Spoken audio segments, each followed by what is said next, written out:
Like most people, I played student horns in the beginning. I mean, I played all kinds of Busher, Kahn, Bundy, all kind of things. When I turned professional, I was playing Yamaha at first. You know, it's a very interesting story because I don't know if you want to hear this story, but when I joined Thad Jones, Mel Lewis, I was playing Yamaha. You know, and Yamaha people contacted me and they asked me did I want to endorse for them. And that's like, yeah, sure.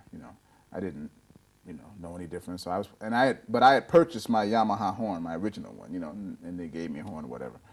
So then, somewhere in between, while I was still playing with Thad Jones, Mel Lewis, well, the band changed to just Mel Lewis. Thad left. I switched to Selmer. I went to the, in fact, I went to the saxophone shop in Chicago and Evanston, and I bought a Selmer. With Mark 7. yeah, Mark VII. I only played Mark VIIs in the beginning because I didn't. What's weird, I didn't like Mark VIs. I tried a few Mark VIs and everything, and everybody was screaming, "Oh, I got to find a Mark VI, and I got to find a certain serial number and a certain age and all this kind of stuff." And I didn't like them. But I liked Mark VII because the bore was bigger, and it was something about. I mean, I thought it was bigger. Maybe it wasn't, but you know. And there was something about Mark VII I liked. I only didn't like this part here, but I said I can live with that because I like the sound of the instrument. So I started playing Mark VII. And Buddy DeFranco, Buddy DeFranco, the clarinet player, he was endorsing for Yamaha too. And he went back and told Yamaha, he said, Steve Coleman is playing Selmer now, And they were surprised. So they came to me and they said, we thought you were playing Yamaha. I was like, yeah, but I bought a Selmer. I'm trying this now, blah, blah, blah, blah. And they said, well, if you're endorsing for Yamaha, you have to play Yamaha. It's not good to be seen in public with Selmer.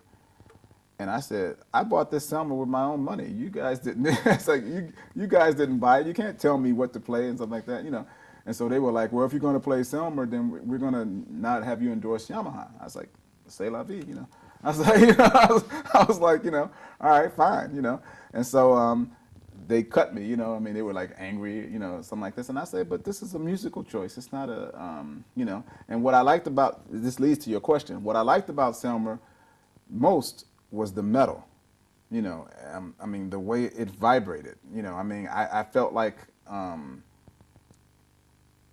the horn it just rang better, I mean, and this wasn't, I don't know if this is so much the sound in terms of how it sounded or how much it felt or how it felt or a combination of both. But I know that when I played the Selmer, it felt like the horn was vibrating more with me. I don't know how to, if I can put that in words. It just felt closer to what I thought it should feel like.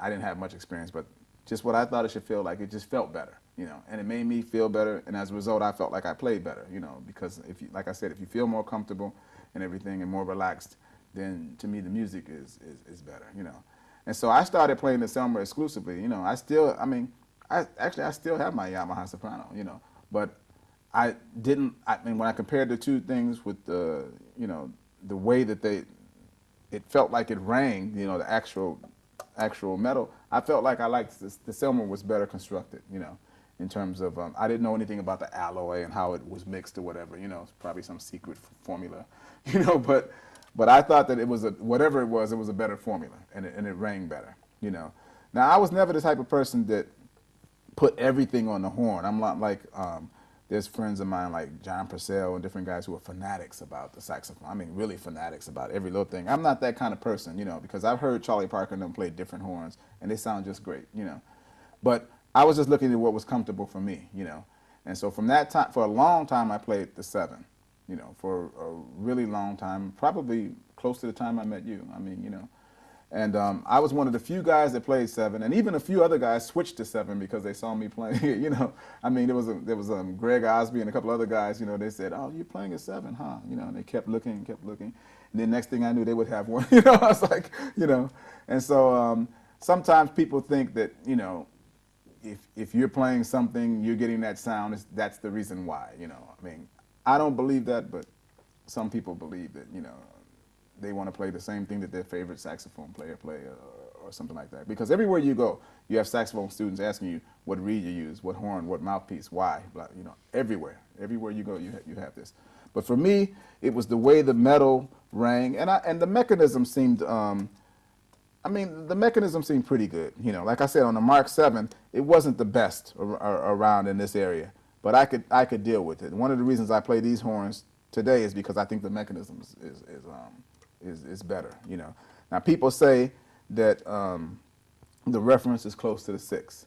You know, I don't feel that way.